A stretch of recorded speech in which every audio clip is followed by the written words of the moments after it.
Feel Good Radio, Fresh 187.9 FM Abeokuta. Good morning to you wherever you are listening to us from. Today, Monday, the 12th of December 2022. Buju with the song Testimony right here on your Feel Good Radio. It's the start of a brand new working week. I hope things have been smooth for you so far. Today, the 12th, marks a couple of commemorations across parts of the world. If you've been with us from the very start of our broadcast today, you would know that today, the 12th of December, right here on Fresh 187.9 FM, across all Fresh FM Nigeria stations from Ibadan to Osogbo to Lagos to Akure to Ado-Ekiti, and of course Blast 98.3 in Ibadan. It's a day of testimonies, it's a day to celebrate. Today, the 12th, makes it exactly 25 years since that ghastly motor accident which the chairman CEO of Fresh FM Nigeria, Dr. Olayinka Joel was involved in way back 1997. And you'd understand the many things that have happened since then, and the need to be thankful and give testimonies because for the wonderful things that have happened in his life, and of course the lives of many that have met him, that have been touched by him. Thank you really for the number of messages that we've gotten all day already. Quite a number of you have been wonderful. Thank you. Well, it's platform this Monday, the first installment for the week. Remember, I'll do this Mondays and Wednesdays at 10. And I'm glad to be in the studio. Wally Bakar is my name. There were a lot that went down over the weekend. Quite a number of things to bring you up to speed about. Later on this morning, I'll be joined by the governorship candidate of the Labour Party, Comrade Kende Shogunle, will be my guest this morning. There's quite a lot to talk about as regards the Labour Party and, of course, his own ambitions as well. Good morning to you. Welcome to the show.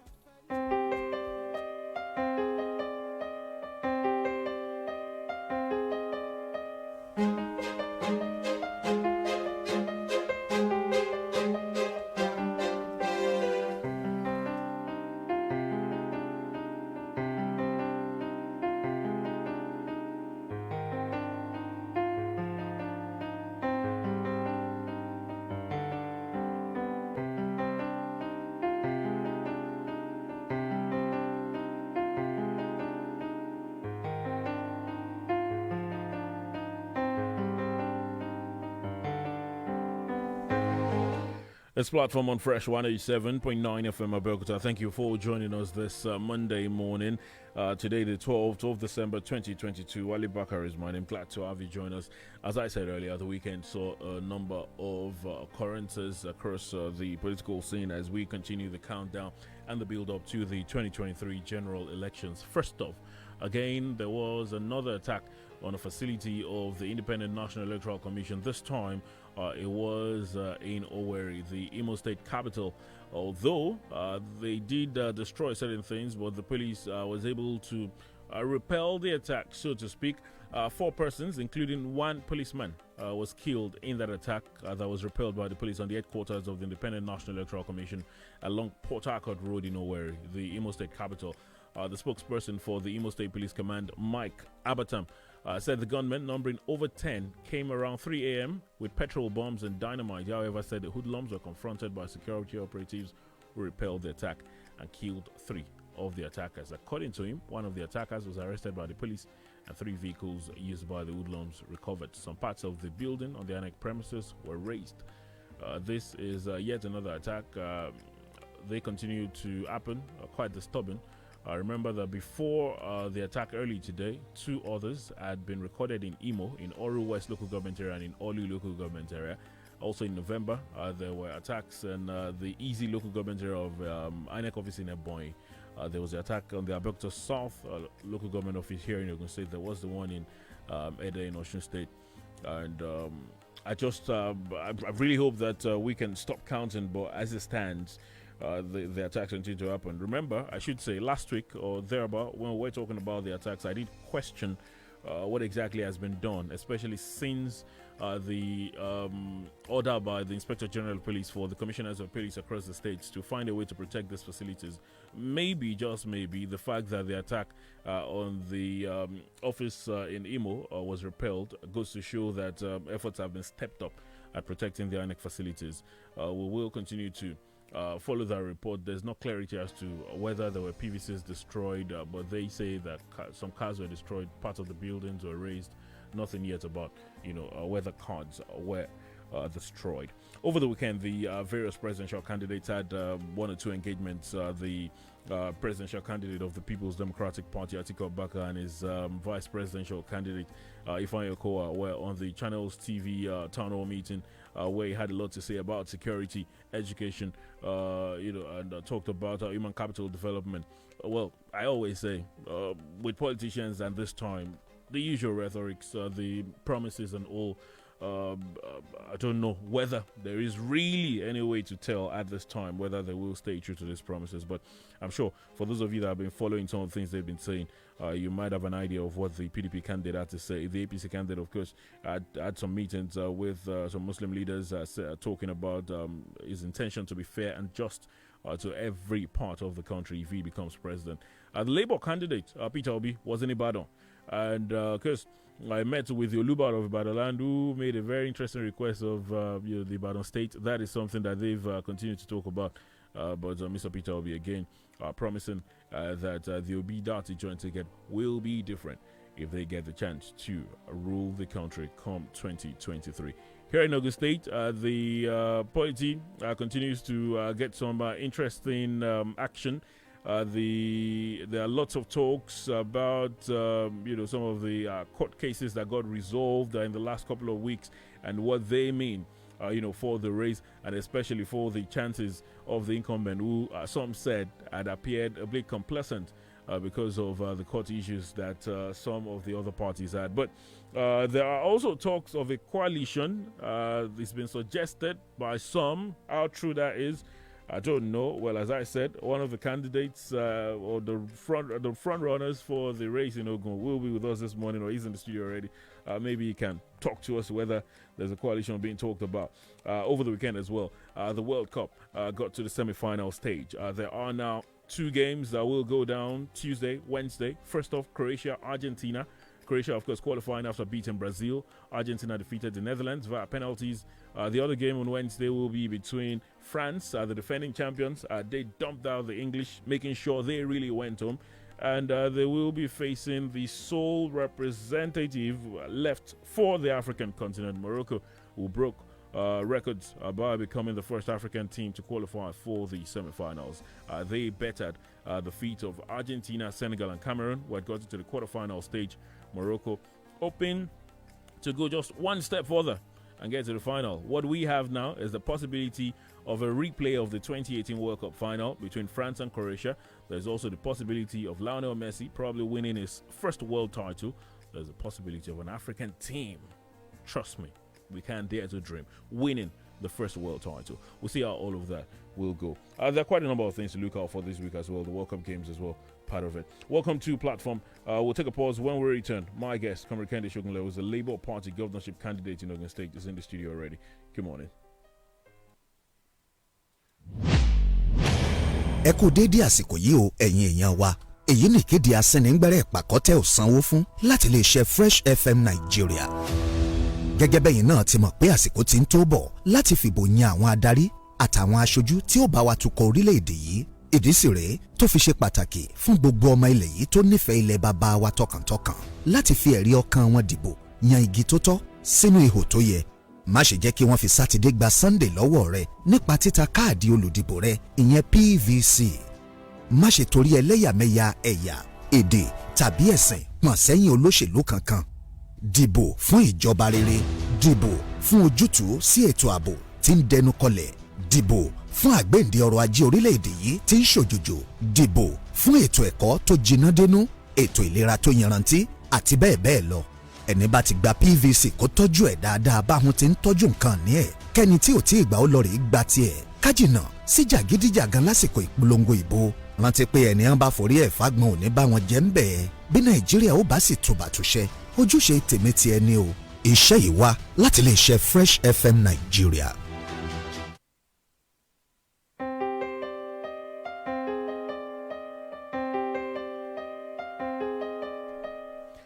Many thanks for staying with us. Platform on Fresh 107.9 FM Abeokuta this Monday morning. Joining us now is the governorship candidate of the Labour Party in Ogun State, Comrade Kende Shogule. Good morning, sir. Yeah, good morning, Wale. Good morning, everyone at the platform. It's nice to be here again. Yes, great to have you in the studio. I remember the last time we spoke, it was just after the primary. Yeah. Then there was the legal troubles, and a lot of people were not sure what exactly the situation was with Labour Party. But that judgment came, just a couple of days ago.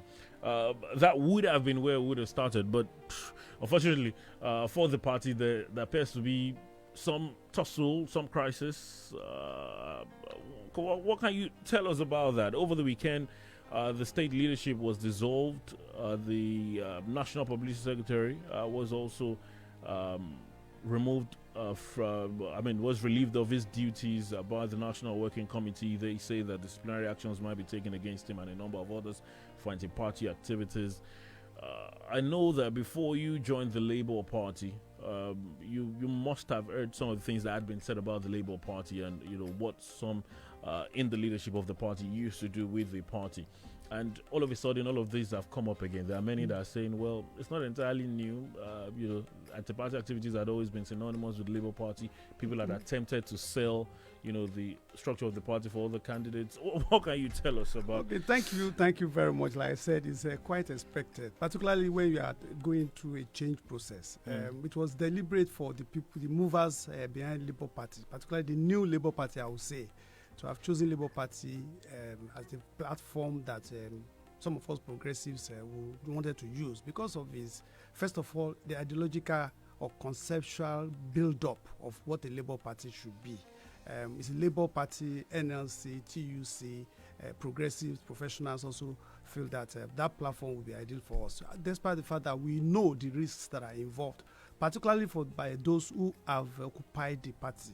Just before we came in around April, May this year. We are clearly aware of that. But out of all the parties that we considered at that time, it was what I call the least, the most convenient to go into, because we were looking for a party that we can manage quickly. Not all the parties are perfect, but we just found that Labour Party will be more amenable to what we wanted to do, particularly when the labour forces, the labour unions, faith-based organizations, civil society, professionals are all coming together under an umbrella on the third force movement. So we are aware of that. We're also aware, quite aware, for me in Ogun State, I'm quite aware of the issues that have been labeled Labour Party before now. Crisis here and there, issues of candidate trading and all of those kind of things. So I was quite aware. So I was quite methodical about the process that we will follow in making sure that we get to the promised land, which we are almost getting there now. In any stage of formation of any entity, because as an expert in organizational design, there's a time for forming, there's a time for storming, there's a time for norming, and there's time for performing. I think the forming has been done. This is the storming stage, and I know very quickly we are going to get to norming and performing. And the storming stage is all about where you have forces. There are reactionary forces, there are progressive forces coming together. The center will not initially very old, but people pushing for progress, pushing for change, pushing for a new Nigeria. While some people just believe that the status quo must remain. We know what all the parties do, particularly during this period. This is their harvest season. We want to make money from candidates, make money from the electoral process and all of that. And a lot of challenge to electoral integrity is always here, particularly among the players.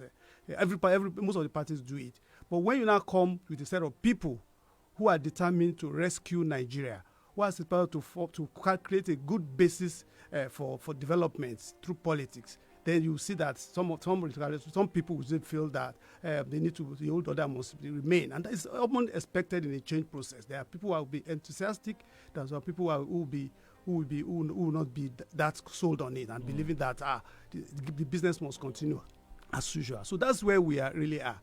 And the indicator for that, you will know. We did our primaries June 9th, 2022. I think you were there. See, very open primary, transparent. It was done in NLC. Everybody was happy. Everybody was there. But simple transaction, simple administrative process. Upload the names of the candidates on the INEC portal, which is a responsibility of the party. It won't take 10 minutes. And we started airing stories. They were late. I submitted my form, and some of us submitted our forms June 15, nearly a week after the primaries. And come July 23rd, the first time the list of INEC will come out, our names were not listed by INEC. What happened? Stories. We have to go to court. We have to do this. We have to do that. And that took a torturous 5 months to even get a court decision on the majority of the cases. And we started asking why. And those are the explanations. Our political systems, our political parties that are not used to giving explanations to candidates, to their customers, so to speak, service explanations, could not. We were kept in the dark about the court cases, about the decisions that have been made, and everybody was just still in courts. We continue to wait, continue to campaign. And for people like us who are very reticent and who are very clear about what we wanted to do, why should I be jumping around to campaign when I'm not so sure? When you weren't even a candidate? I think I can say I'm a candidate. I had a valid primary. INEC did but not. Our party people did not, submit. not INEC, did not submit or did not upload our case, because the point is clear now. And we then begin to push at various levels to make sure that, look, what has to be done has to be done. So we approached the national level, the chairman and the secretary, and said, this cannot happen. In a party that we're talking about change, in a party that we're talking about building a new Nigeria, in a party that we're talking about efficiency. And if it's not happening in the party, then how can we have a basis for saying we want to change Nigeria? And I think they got challenged and they said, look, don't worry, we've seen what has happened. I think we will give you, choose your own lawyer and then go into your case yourself and see what has happened. That's what started the process. That's what started the crisis, what we call crisis. It's a reaction to the decision of the national body to be responsible, because they've given people some responsibilities and they failed in performing that responsibility diligently. And the former acting public secretary was found complicit in this. It happened in Ogun State, it happens in Lagos State, it happens in so many states of the Federation. One question that we kept asking ourselves, how can the acting publicity secretary be handling legal matters when it concerning elections? INEC matters, legal matters. But then, when you start a small company, everybody does everything. So you don't really care. But when you begin to have a big organization, a big party with a lot of enthusiasm, with a lot of volumes, there will be challenges on capacity. We recognize that. But not that it should not be discharged with a lot of good faith. And we saw some underhand dealings, not necessarily, and some inefficiency in the process. Also, forces outside influencing what is happening. And then I think they got it to the head, and the National Party just says something I must stop here. And that's why about 2-3 weeks ago, we got to a new lawyer to be part of the team, even in the States. This happened in Lagos, and immediately after that, they got their judgment, and they got their candidates on the list. In Ogun State, we also started it out with a new lawyer. Even they reacted to that. Some of you may have heard the story that the lawyer went to court. There was the rumor that they said that they were going to get judgment, and the new lawyer was going to stop the judgment. And then there was supposed to be they were trying to even malign me, even physically assault me. But at the end of the day, last Friday, we got judgment for most part of it. But see, before that judgment was gotten, we started seeing reaction about calling a press conference, passing a vote of no confidence on the national chairman from a state chapter of a party, calling for under spurious excuses, saying the DG campaigns is owing subscription membership fees of something like that. The party that we joined barely 5 or 6 months ago, this membership fee per month is 100 naira. And they say because somebody is owing 600 naira. How many of them have actually paid membership fees? This is a party that was welcoming members. Come and join. They've not even put up a tracking system to even know who is owing or who is not owing. And this is a party who was a presidential candidate that stepped down for Peter Obi and then became his DG. And then you are causing a lot of embarrassment at that national level. So something has to give at that point in time. But you see, it is all, and then there are other insinuations around money spent for, but those are things were calculated by reactionary forces who didn't see, who wanted to thwart the progressive ideas that Labour Party was pushing for. Who saw, and then that calculation was not even deliberate for them. We also saw they were being induced by opposition party to do that. And you see, everything is fair in war, that's the way I would say. But the party has the power to be resilient, to resist those things. And so that's what led to the the suspensions dissolution and of- solutions that you see last weekend. They're still reacting, but we believe that Fugal fugal forces. forces will begin to fight, but centripetal forces will lead to balance and equilibrium, and will continue. I'm glad that you brought it up, and I know that as a student of science, I know that before you get equilibrium, there's a lot of balancing that you would have to do. Changing the number of molecules here to the number of atoms here. Now, and I know that takes a lot of work. Are you in any way bothered? Because in as much as I know politicians will say crisis in a political party is a normal thing, but no one really enjoys a crisis situation. You don't expect these individuals will also, as you say, fight back, so to speak. So it's what capacity are you bothered about? I'm the not bothered effect at that all would have because on it has some effect really, but it's not that grave. We have the movement that is pushing Labour Party today, the Obi movement, the movement for change, the movement for new Nigeria, is so resilient and creative to still push forward, despite what I call just a storm in the teacup. It's not anything significant. How many people are involved in all of this? So it's not really something that we need to bother about. They have overreached. I think those guys have overreached themselves, and they're put to check. Once they're put to check, the system goes on. And because some of us are designers of systems ourselves, we have actually planned for it. We knew that it could happen, that the party will not be able to robustly build the structures or the systems for us. In fact, people even say we are structureless. But we have also built reinforcing systems. It is engineering, So reinforcing systems or balancing systems to counteract any gap that can be in the party. So we have this theory of redundancy, we call it, like a plane flying with 4 engines or 3 engines, where you really need one. We're actually running multiple engines, multiple campaign engines. We have the support groups, we have the Clean Up Nigeria, we have big tents. So those ones are structures themselves. We have even the Labour movements themselves, who also have structures that's almost stronger than even a political party. So those processes have already been activated, and they are running, connecting with the people. You may not hear a lot of noise, but I tell you, the multitude of Nigerians that are ready to vote Labour Party are available and willing and working assiduously to make this happen. So the Labour Party is just a platform, a name that we're going to get on the ballot. But people working to get voters into that are not just Labour Party people. They are also reversal structures that are making that to happen. Now, let me just ask you, because you talk about how those of you that came into the party felt that there was something wrong with the status quo and it needed to change, and those in the party fought back because they wanted the status quo to continue. But you would also hear some people who would argue that it was because certain individuals came into the party that certain things began to happen. What began to happen that was negative? Most of the positive things that happened to Labour Party today in terms of membership, in terms of ideology, in terms of programs, in terms of creativity, are brought in by the people that came into the party. Who was reckoning with Labour Party before me? What did they score nationally in the last elections? Today, if we had a vote, even in one state, it's more than what they scored nationally.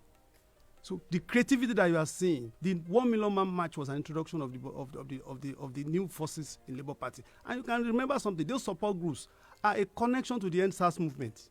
Those young people, and so they are very creative. The young people are raring up to go and say, "This is our chance to rescue Nigeria," and they are moving. So what would they? It is when your reactionary forces are facing progressive forces. That's when you have uncomfortability. People who cannot adapt to change will definitely feel uncomfortable. And what is when they now begin to, this wave of change will definitely sweep them over. It's either they join the Joneses or they just step out. So there's nothing negative that these new forces have done. It's just for them to adapt, to see the bigger picture. The bigger picture for the Labour Party and for all of us that are in this basket is we want a new Nigeria.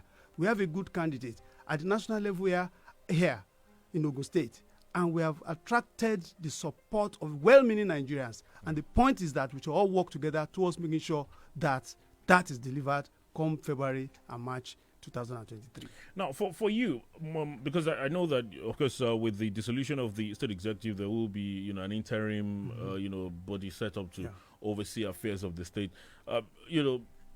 you've spoken about structure, although you talk about other structures that you have, but you cannot rule out that you need a substantive party leadership. Is that something that is being that is towards? definitely for a responsible national executive that came out open about a week ago to say, look, I think we go somewhere here. Somebody has been exploiting the system, and we apologize and we're going to redress it. And a week after they met, they went through due process to say, okay, look, we don't just want to chuck these people out. Let's go do this process. They convened a national working committee meeting last Friday, and they took far-reaching decisions, passed the vote of confidence on the chairman, and also decided on a disciplinary process for those they see as reactionary forces in this game. So that is simple. The next thing they will do quickly is to put a new leadership in place, so that they can arrest the storm in the wind. So I think that with that, there will be a new set of initiatives that you see that will mobilize and coordinate all the energies that are in all the platforms that we have towards the focus, which is, at this time, we don't need this kind of distraction. So what to coordinate all of that, to push for votes. And that is really our objective now, to pull people, more members into the party, and to make sure that we get the votes that we need to win that election come 2023. So it's a challenge. You see, when the going gets tough, what do they say? The tough gets going. Okay. So that toughness in sea, but people who are committed, because this is a national agenda. This is a process that all of us are committed to rescue our country. And the point shouldn't really be inside. It should be outside. It should be against those other political parties. It should be pushing for new ideology about how Nigeria is going to be governed going forward. It's to mobilize the young people, women, youth, everybody, to say, let us all form a vanguard for progress in this country. So I think this is just a term. Within the next 1 or 2 weeks, you'll see that they will fade out. All right. Now, let's talk about Ogun 2023, because the judgment, I love the way you put it. I saw your tweet afterwards where you said most of us, apparently there are still some that need to be sorted for some other candidates of the Labour Party in the state. But you lost personally about 5 months or thereabout because of these legal issues. How do you intend to, make up ground? I didn't lose that much. In terms of traction on the streets, you may say, okay, there's this delay. But in terms of traction in the minds of people, there's a very convincing traction that has been built. If you follow me very well, you can see the enthusiasm, and I know you must have read that in some of my tweets. You can see the enthusiasm and commitment that has been built in people. They have shown, those 5 months have shown us exhibiting what they call true leadership. Somebody who will stay calm in the midst of storm, encourages people to continue to still move on, have hope in the system, and continue to show them that the future is going to be brighter. Let us wait through this together. That now, we have a lot of what I call die-hard supporters who believe that, look, come rain, come shine, we're going to get on that ballot and we're going to win. And when they unleash in the next 2 or 3 weeks, you will see that it's like a bamboo that has been that was planted, that is stormed on the ground, gathering momentum. Boom! You'll see it. And I know nobody gets into a race, hoping not to win. But, at some point, there has to be some reflection as to, the reality of things, what the situation is. When you look at your chances and the chances of the Labour Party in Ogun State for the 2023 governorship election, especially considering, what you're up against, an incumbent government, some other opposition parties, some of them with a lot of money, knowing how critical money is in our politics, some of them having been there for a while. Labour, yes, there is the workers, there's all of that, but they've never really come together, to say, oh, we're pushing this candidate. When you look at all of this, what do you make of your chances? I have a very bright chance. One thing you need to recognize is that I'm not a novice in government. I'm not a novice in Ogun State. I've been here for 21 straight years. I served in government for 8 years and left creditably. And the idea in the mind of people is that, can we have an alternative to these two? Here we have one, here we have the other. And can we have an alternative? And this is the best that Ogun State can provide. Today, in the minds of every Ogun State indigenous today, they know that we are the choice, the best choice available in terms of experience, in terms of knowledge, in terms of credibility, integrity, capacity, transparency, all of that. In our team, my deputy governor served in the local government, was medical doctor, president of Form 1 for some time, and somebody who's been involved in healthcare, women and children and all of that. That's a good connection to the women folk and the issues around human capital development. Some of us in economics, in governance itself, even in politics itself. So when people know that we are the dream team, and they have been waiting for it. That's why you don't see a lot of excitement. What has happened until last week in Ogun State in terms of politicking? Until recently, when people now decide to flash the kind of monies that they think they have, which is government money anyway. So in the minds of the people, in the minds of the youth, and mind you, 70% of voters that are going to vote in this election are between the ages of 18 to 40. We have a deep connection to them. These are not just young people. These are young people that are aware. These are people that got frustrated with their struggle during NSAS and are saying enough is enough. Are you sure they'll be coming out to vote? Because getting people to vote in this it's not country about has getting always people been to. an There are issue. strategies. These are not. This we also understand voter party. There are strategies of involvement that we have done. You talk about clean up Nigeria. Those guys are the ones pushing clean up Nigeria, and the cleaning up starting from the party, because charity begins at home, and they are very happy that this has been done, and they are going forward again with other agenda that we started an academy of politics and governance. Maybe you didn't know, where we were training people, particularly these young people, about how to play politics. Today's 21st century politics is not the way people are playing it today. The 21st century is about contact, it's about connection, it's about information. Most of them are a lot more informed than you think we have. And they are connected. We have 33 support groups operating in Ogun State.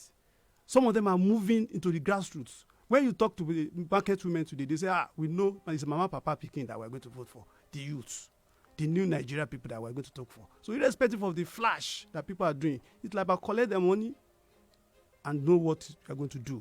So all that we are so sure of. And then when we begin to then roll in terms of our engagement with the polity, it's going to be a different ball game. And the people I think people are in for not only a shock and a surprise. The people are ready to unsettle.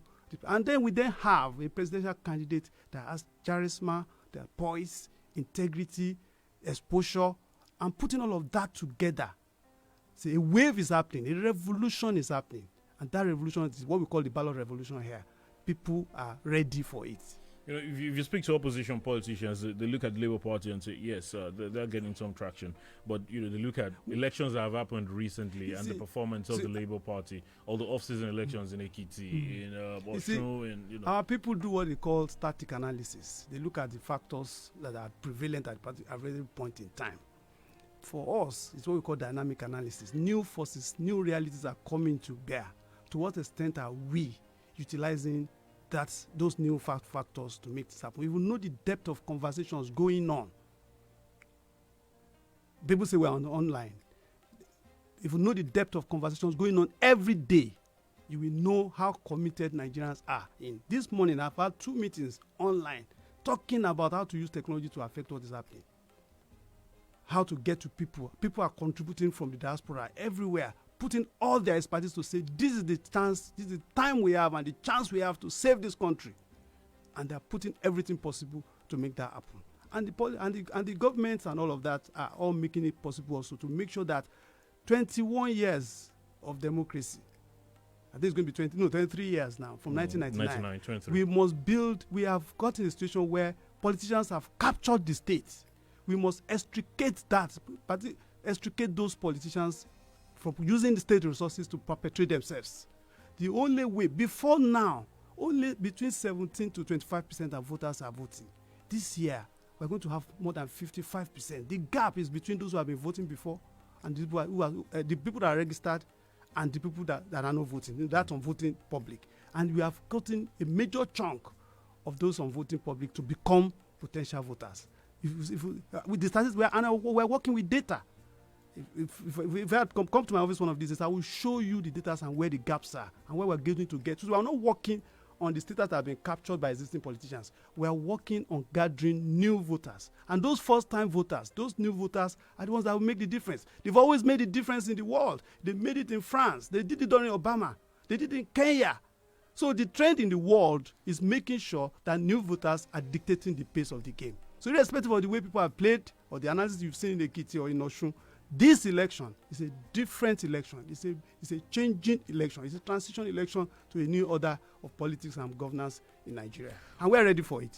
Are you aware of any conversations going on among some governorship candidates about the possibility of a coalition, or would you be willing in a coalition if the matter arises? You see, I used to I told my people this morning, I said, strategy is not just cast, it's not just done, it's not design strategy. That's what we call emergent strategy. At every point in time, you have to weigh your options. You have to weigh what the realities of things. Before the presidential, we should be talking. But see, one thing that should be, people are talking, I know that people are talking. I'm open to discussions based on what we see on the ground. But what we see is that what is important in any coalition, it's not about just capturing power.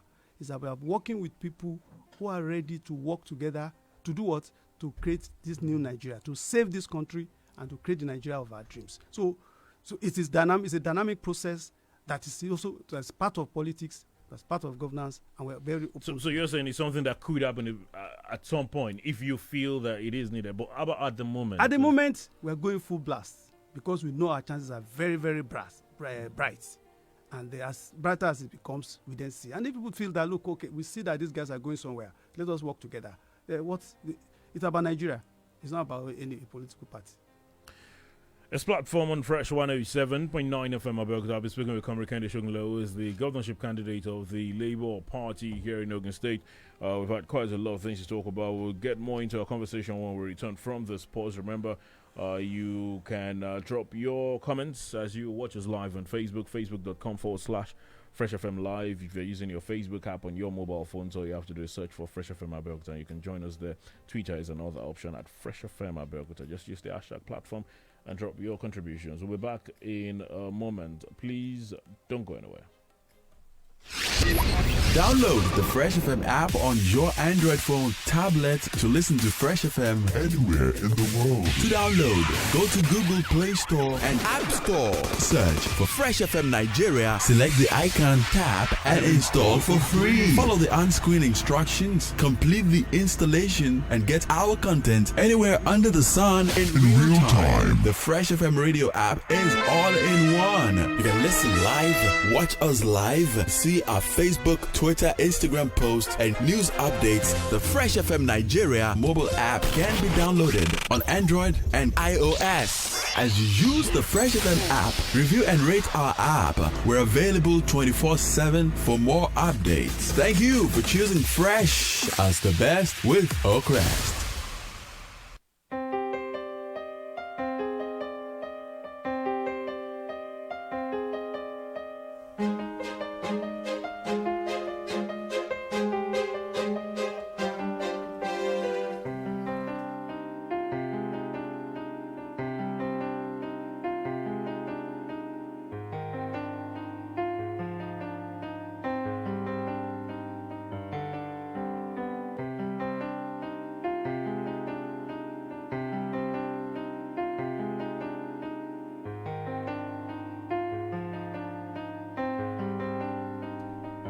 Thank you for staying with us. Platform on Fresh 107.9 FM Abuja.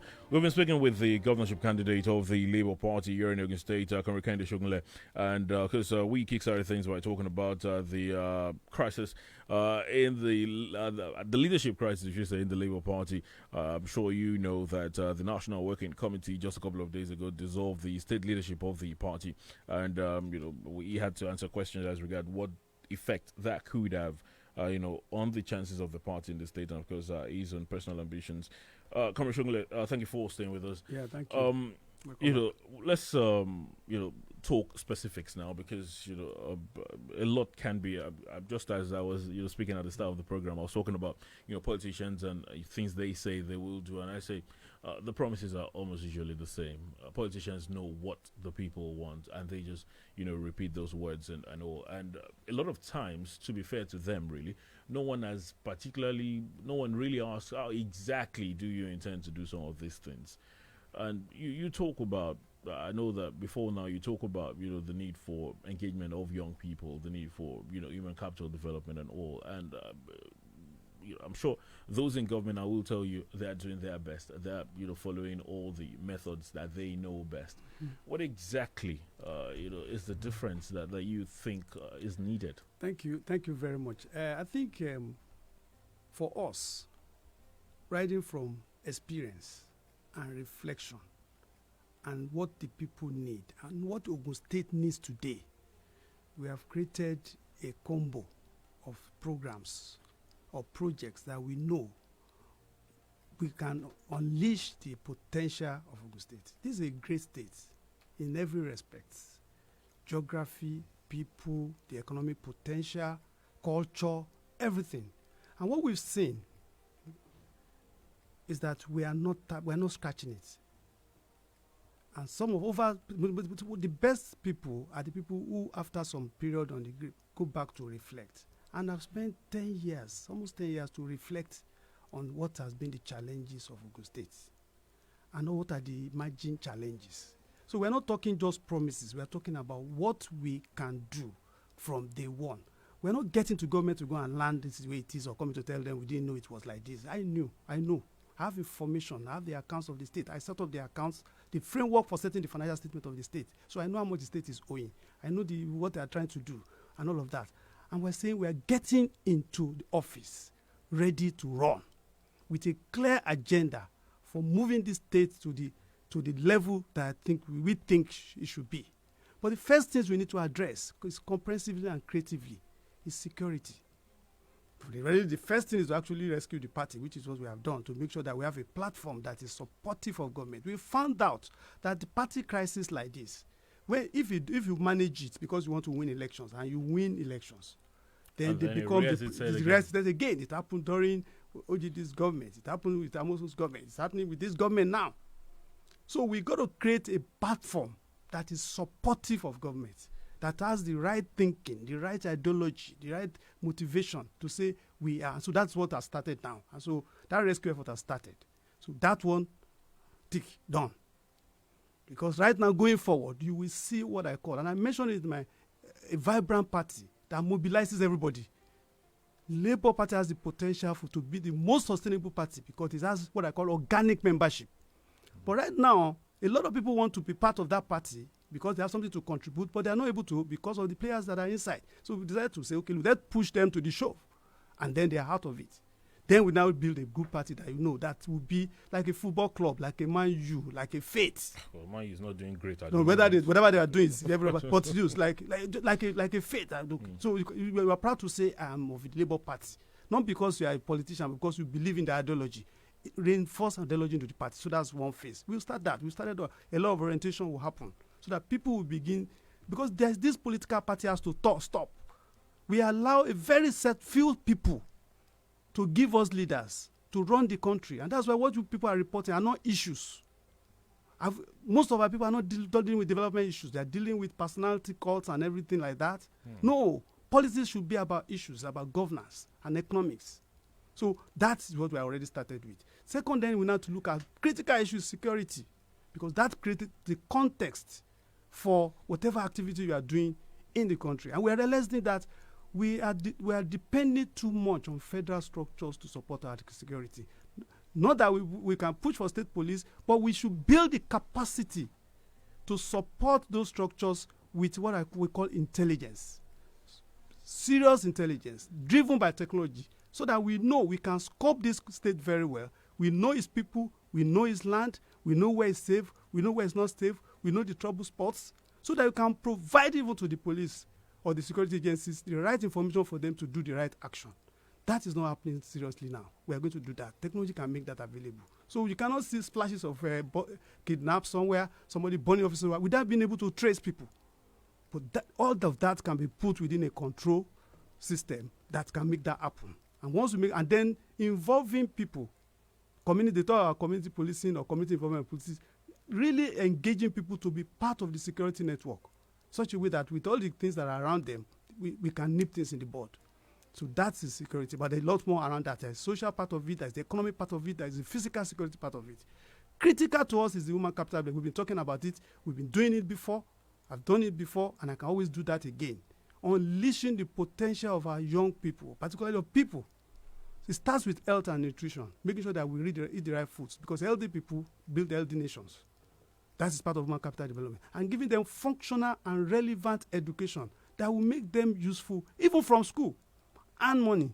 Poverty is very, very, very, very high. The rate of poverty is very high here. And so we need to make sure that people start to acquire skills, right from, let's say, SS2, and they have the room to operate it. And the opportunities are available. But it's just that we still take people through the 6334 system and even 6334, and then you graduate and looking for work. From 63, immediately after 63, you must, there are skills that those people can acquire today that people are not teaching them, and making sure that they have the opportunity to gather the experience. So that you have families, young people already, and they're doing it already informally. So we need to then begin to make sure that there's a formal process that allows people who have acquired skills to begin to use them almost immediately through ITs, mentoring, internship, all of those kind of things. Systemic way of doing it so that people are getting experience. Abroad, you cannot get a job first time without having done some volunteering or some IT and all of that. So there's a whole system around national mentoring. We can have a state mentoring system, a state volunteering system, a state internship system that allows people to gather experience, because experience is what matters. Education is good, but if you don't back it up with the right experience, and we've seen that working with young people, I've realized that people are just certificated people. They are not people who are capable of working. And we need to build that into our educational system.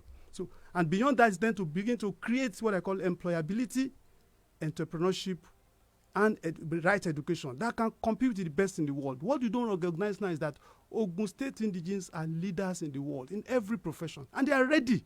We've contacted them. They are ready to mentor and create opportunities even for us in Nigeria. So we don't need, our people do not need to japa. Even from here, with the right skills that we, and with the connect that we need to have for them, they can actually create work here, and that they can actually attract outsourcing work. So that if you are in school in Nigeria, you must find a way of generating some kind of fund. So people don't wait until after 15 years before you can earn some money. So because that's the focus, that's human capital development. We're also talking about infrastructure. We have not created the right infrastructure, and we just patching roads there, patching roads there. We need to do what I call trailblazing infrastructure. Ogun State is well positioned in Nigeria. From Ogbere to Abeokuta or to Imeko, you can actually create so many things around transport, not just roads. We are exploring rail transportation within a very short time, from Baga to Ibadan, with an interchange at Shagamu. There's a lot that we can move. And then from that interchange at Shagamu, I went to Ilaro yesterday. I was there in Ilaro yesterday. I saw from that interchange to Owode Okeodo. But are these things that the state can achieve? Because I look at the national setup, the federal setup that we have. We are talking intracity rail. We call them intracity, not inter. Okay. I'm talking Ogun State. But what you should be asking is how do we get the money to do it? Those kind of ideas I'm talking about. The first thing you need about attracting funding in the world today is the quality of the person that is driving it, the capacity, the transparency, and that's what we have a prejudice for. I served the state for 8 years, and we cannot see any financial gap, any issue around financial malpractice around my person. So that's and today I'm one of the leading public financial management experts in this country. And so with that kind of credibility, we can give people the confidence to come and invest in Ogun State. And we have attracted quite a lot of those. So infrastructure that we put in place will be world-class to the point of exploding the economy in terms of buildings, construction that is going to happen, transportation that is going to be seamless, that is going to be connected to livelihoods and livelihoods, economy and living. Right. And then we're pushing some areas of our economy that people don't think there is money there. Sports. Now, we're going to run it. We know they have bidded and won the one for 2024. Yeah. We did it. I was the one that did the financing for 2006 Gateway Games. So they are calling 2024. I'm saying thank you. You have gotten it for us. We are going to showcase to the world what it means to run a profitable. I used to work in a farm, Ernst & Young, that did the audit of 1996 Los Angeles Olympics. It was the model we used for 2006, so we can easily replicate it for 2024. So that's entertainment. There's a big opportunity for us. This is an entertainment city. That's an entertainment state. Most of the leading entertainments in this world, and you know how much money entertainers get in this country. How we need to promote shows, promote events, that because we are natural, sociable people. Agriculture, technology is another thing, and then services. So we know the things we need to do in government. We need to do what we need to do in the economy to energize the people. And this is not about I will do this for you. This is first of all we want to create abundance. When you now create that abundance, you then can take care of the things that people complain about so much: pensions, salary arrears, and all of that. It's when we are managing poverty that's when we begin to just to. But the first thing is open the economic engine first. And when you open the economic engine, you can meet your needs, and then the people can generate the means by which the state will survive and thrive. So these are not just promises. These are issues that we have seen, we have studied, we build models for it. I built models for some of the opponents that are around it, and we think we can do it with the support of the young people, with the support of Nigerians in the diaspora, that we're able to attract that. We are credible, we are reliable, and we have a track record, we have the experience. All right, Commissioner, let's squeeze in some thoughts from our listener this morning, because we've got about 6 minutes before we leave the studio. I know that you could go on and on as regards some of the things that you've studied and you've got planned for the people of Ogun State. The numbers are 0815-432-1079, 0815-432-1079, or you can also call 0818-111-1079. Good morning. Good morning, Mr. Holly. Good morning, sir. Yeah, I greet the guests too. Good morning, sir. Well done. Yeah, good morning. My name is Fola Ngola from Shagawi. I want to ask 2 questions. Very straightforward. The fact remains that the number one is that when they said they dissolve the working committee, I'm looking at how is it going to be very, very easier, to fast track all these things. You have so many things like the campaign and all those things. How are you going to do that? Because he has asked you that question, but I think he didn't answer it the way I wanted. That's about that. And the second question is this. Like the presidential aspirant of Labour Party said, he said he's going to pay 90,000 for minimum wage. Is it realistic? Can you pay it when you enter? Thank you. All right, thank you. Just hold the thought. Hello, good morning. Hello, good morning. Okay. Well, okay. Hello, good morning. Let's take this as well, just before we. Yes, good morning. Please turn on the volume. Good morning. Radio. Yes, talk to us. Yeah, my name is Yemi Baba. Okay. I'm calling from Punape. Okay. Yeah, sincerely, this is the first governorship candidate I've listened to and enjoyed what he's saying. Honestly, I've decided I wasn't going to vote anymore. But he has been able to convince me that there's hope for this country. I've traveled so many places and I've been bothered about the leadership in this country. But this person has shown that we have an hope for this nation. That's all my comment. Thank you very much. Thank you very much, Mr. Dada. All right, Professor Dada. Okay. All right, thank you very much. Yes, Okay, the earlier caller. Let me just quickly answer that. Before the end of this week, a new caretaker committee for Ogun State Labour Party will be created, and they are ready and set to go. So that is not a. It talks about the minimum wage. Minimum wage, we will not do anything that we cannot afford. And I know for Okubi to say it will raise that to 80,000, 90,000, or even 100,000. The means by which that will be created is already going to be available. I was talking about abundance before. If you created those kind of abundance within a very short time, you will see that paying that will not be a problem. We know what the cost of living for Nigerians today.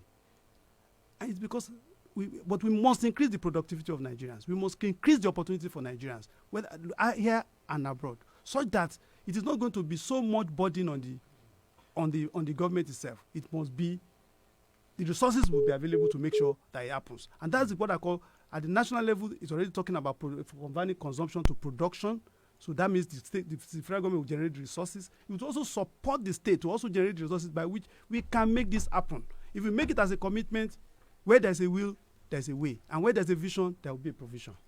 All right. Well, because of our time, I don't know whether we could, get any more calls. I know that some of you are trying to talk to us just while Commissioner was, giving answers to the earlier question. Hello, good morning. Okay, well, that is not to be. Well, we've got just about 30 seconds before we leave the studio, and I know that you said a lot about young people, the structure that you've got with them and some of the other parties. INEC was saying that INEC was just telling us some days back that very soon your PVCs can be collected and all. Yeah. What exactly are your efforts towards ensuring that you talk about the category of people that don't vote? Now, those people most likely will not go to collect their PVCs. What efforts are you putting in place to ensure that you convince people? With this kind of excitement that people have, seeing that we have genuine, credible leadership coming, that motivation to go and collect their PVCs will be there. We will also encourage them. We will also mobilize them to make sure that they go and collect their PVCs. We are keeping our eyes on the ball. We understand the processes of INEC now. And we know that all those inconveniences that will make people not to get their PVCs, and if they get their PVCs not to vote, we're going to make sure that we block all those and encourage our people to get in there to get their PVCs. The work is that's a lot of the work we are doing, because you can articulate, you can put posters here and there. If you don't get people out to vote, you are just talking to the wind. So we already have processes in place. I can't be divulging our strategies here. You know that we know where the rubber meets the road in an election is at the polling unit, and we know all the processes that will get there to make sure that there are people, those unvoted, those people who have not been voting before, actually vote. All right, Commissioner, thank you for talking to us this morning. I'm sure we'll get another chance to talk to you, various programs, various opportunities for you to talk to our people via this dial. Well, Comrade Kehinde Shogunle is the governorship candidate of the Labour Party. He's been talking to us this morning. That's Platform this Monday. The program returns on Wednesday, God willing. Wale Bakar is my name. Thank you for investing your time with us. Good morning.